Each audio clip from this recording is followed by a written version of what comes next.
6장의 이야기를 함께 나누고자 합니다. 6장이 참 재밌는 이야기로 가득 차 있죠.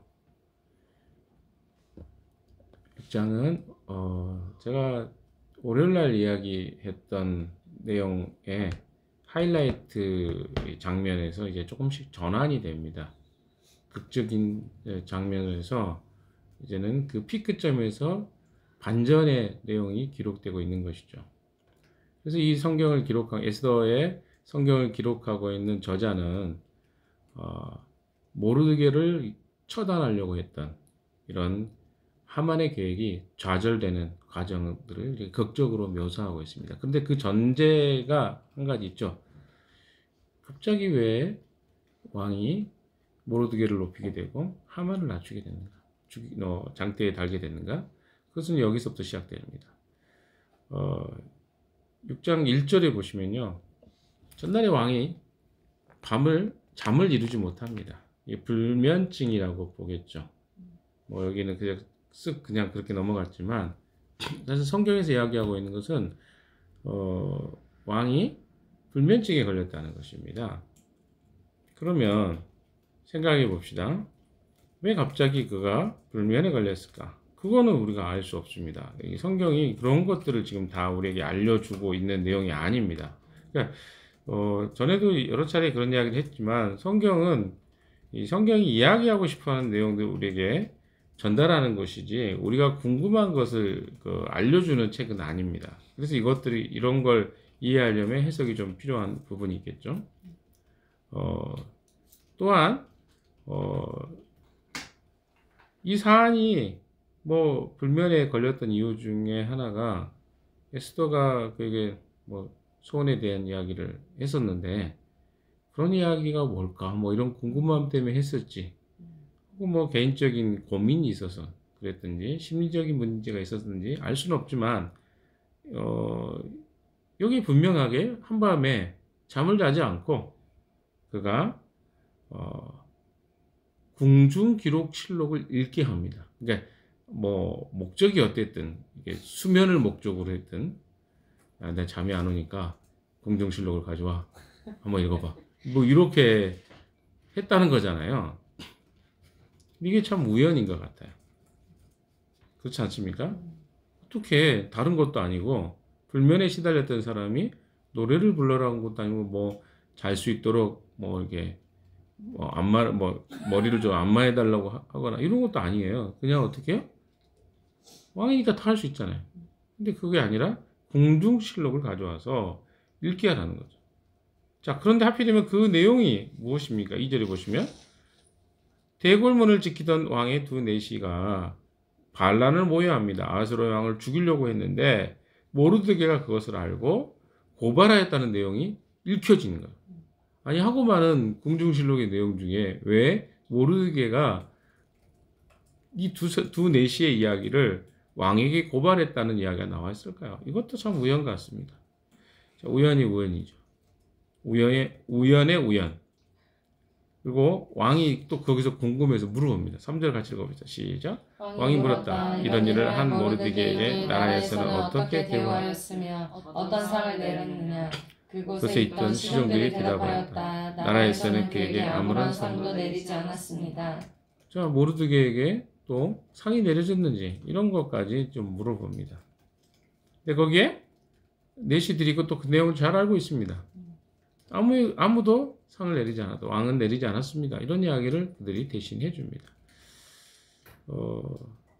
자기가 그렇지 않아도 이런 왕궁에 있다는 거, 또 자기의 왕으로 존재할 때 호시탐탐 적들이 암살하려고 이런 위협들이 얼마나 많습니까? 그런데 거기에 자기를 구원해줬던 모르드게에게 어떤 상도 내리지 않았다는 것이 굉장히 그에게 그 밤에 고민이 됐겠죠. 이런 아무런 보상도 하지 않았다고? 그래서 자신의 호의를 그런 사람들 베풀지 않는다면 어떻게 자기의 왕위와 자기의 왕자가 보존될 수 있을까? 이런 생각을 했겠죠. 그래서 이 밤에 그가 이 내시들에게 명령을 내립니다. 자, 4절. 왕이 다시 물었다.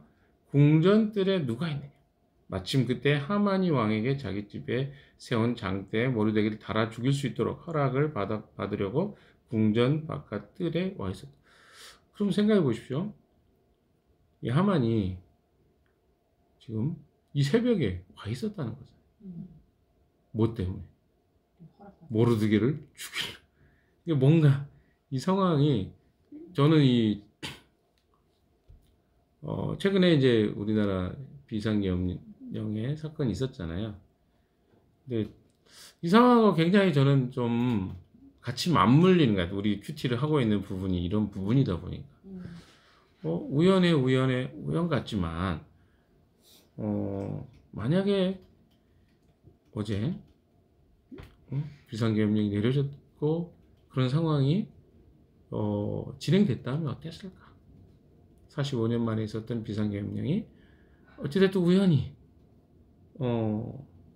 우연 같지만 그런 상황들이 다 모면이 됐기 때문에 지금 우리가 자유롭게 이런 생활들을 하고 있는 거 아니겠어요? 저는 이 사건과 어떻게 보면 오버랩이 많이 되는 것을 느꼈습니다. 다른 목사님들과도 이런 이야기를 했어요. 에스더서를 공부하고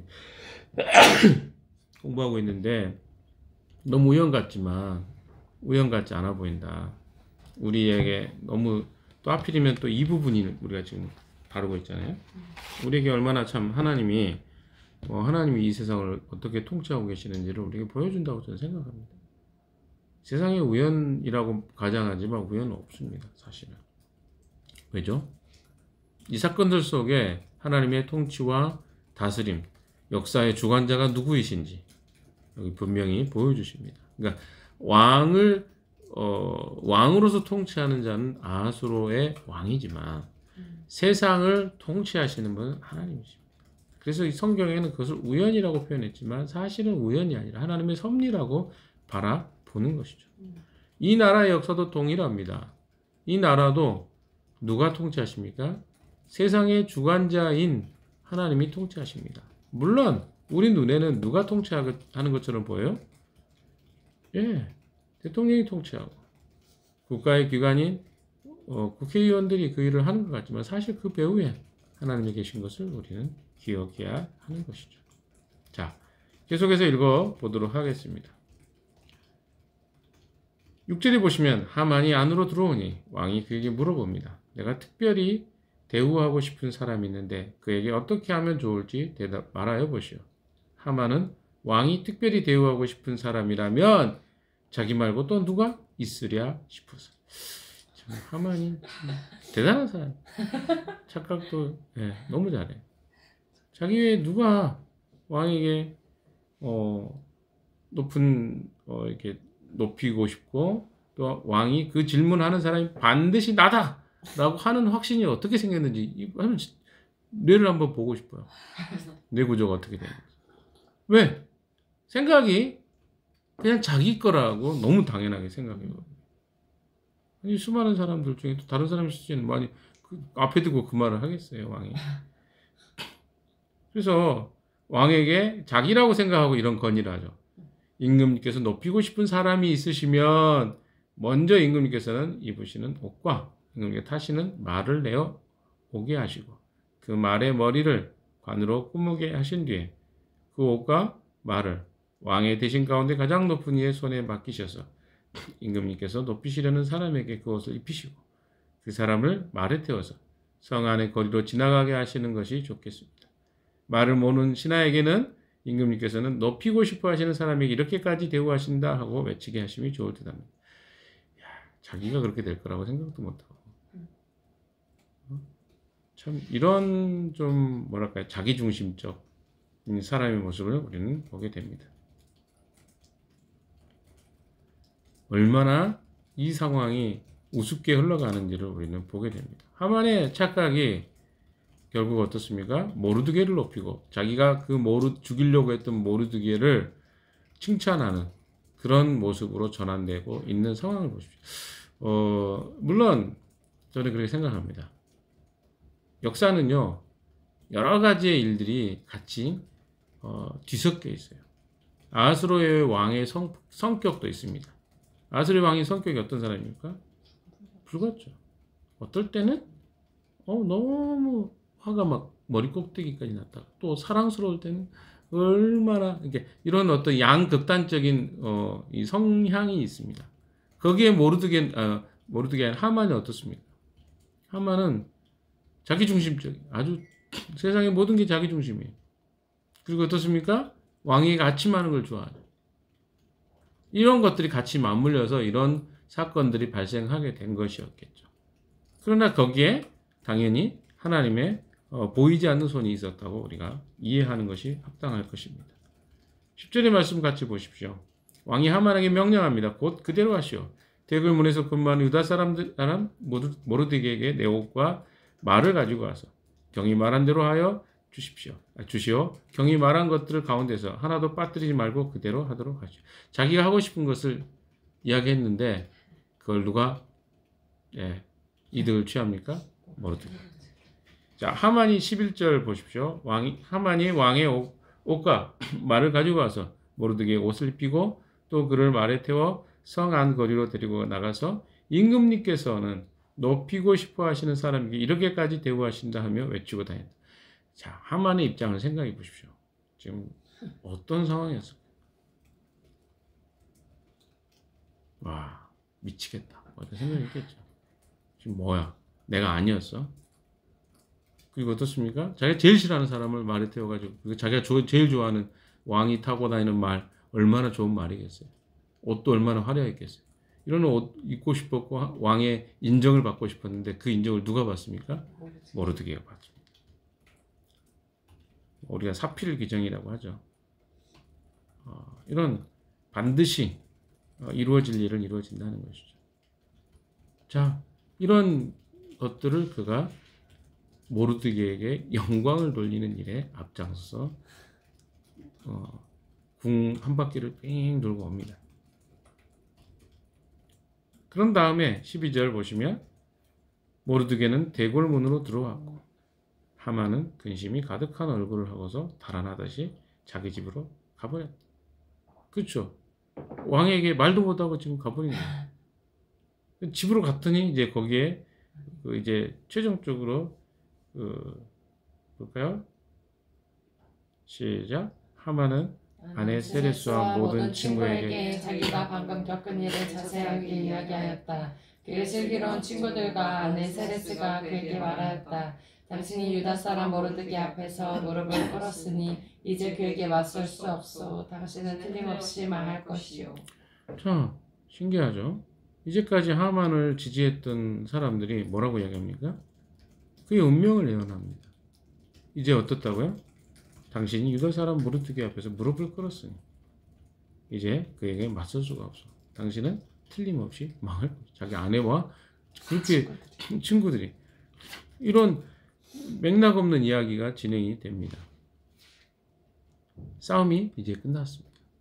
그걸 알려줬어요. 근데 14절에 우리가 읽지 않았지만 이렇게 말이 됩니다. 말이 채 끝나기도 전에 내시들이 와서 에스더가 차린 잔치에 하만을 급히 데리고 갔다. 그러니까 이야기가 막 진행되고 마지막 이야기가 진행되고 갑자기 내시가 와서 왕이 데려오랍니다 하고 이게 끌려가는 상황이 굉장히 어떻게 보면 예시처럼 이게 앞으로 일어날 일들을 미리 말해주는 것처럼 예언처럼 이야기하고 끝나버렸습니다. 여기서 우리가 좀 이 말씀이 무엇을 의미할까를 해석이 필요하겠죠. 우리는 대부분의 삶을 현상적인 것을 바라보고 살아갑니다. 그래서 현상적인 것이라는 것은 무엇입니까? 현재 있어지는 사건과 일들로 우리는 나의 삶을 해석합니다. 그리고 그것이 일반적인 삶입니다. 그렇지 않습니까?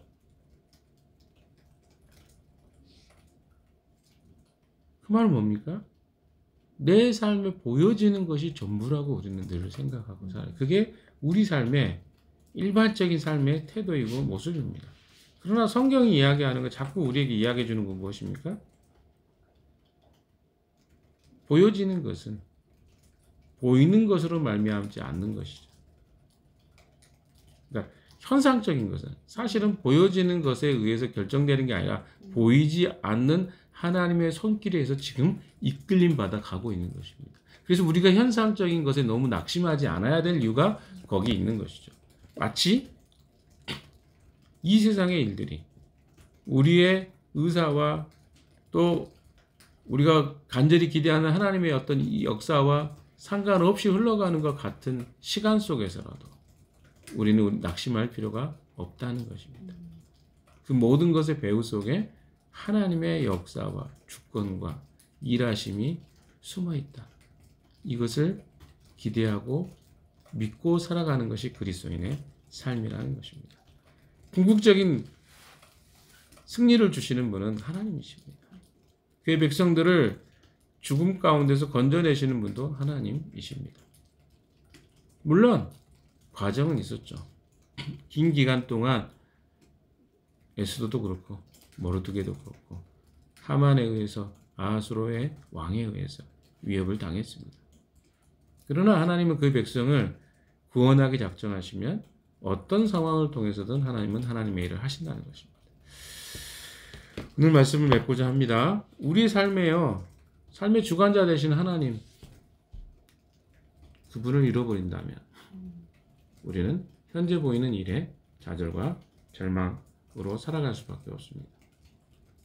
지금 현재 우리나라의 상황도 저는 똑같다고 생각합니다. 어떤 일이 어떻게 벌어질지 우리는 모릅니다. 그러나 우리가 믿는 것은, 기대하는 것은 하나님은 역사의 주관자이십니다. 이 민족의 역사도 우리 개인의 역사도 그렇게 이끌어 오셨습니다. 저는 45년 전에 광주 44년 전이죠, 정확하게. 광주 민주화 항쟁 때 그때 제가 10살이었습니다. 근데 그 이후에 45년에 또 계엄 비상령을 보았습니다. 그게 무슨 의미인지도 좀 이해가 처음에는 안 됐어요. 하도 오랜만에 들어서. 근데 이런 시대를 우리가 살고 있습니다. 굉장히 복잡하고 불안한 시대죠. 그러나 이 역시도 그때도 하나님이 우리 민족을 인도하셨고 지금도 하나님은 우리의 역사와 백성들의 기도와 간구를 들으신다고 저는 믿습니다. 그래서 우리가 더 기도하고 하나님 앞에 이 상황들을 바라보고 묵상하지 않는다면 도저히 이해할 수 없는 역사의 분위기와 흐름들을 우리가 보게 될 것입니다. 사랑하는 여러분, 기도해야 됩니다. 이럴 때일수록 하나님이 우리의 민족의 통치자로서 주권자로서 우리를 선하게 인도해 주시기를 기도하는 그런 시간들 하루가 되시기를 주님의 이름으로 축원합니다. 같이 기도하겠습니다.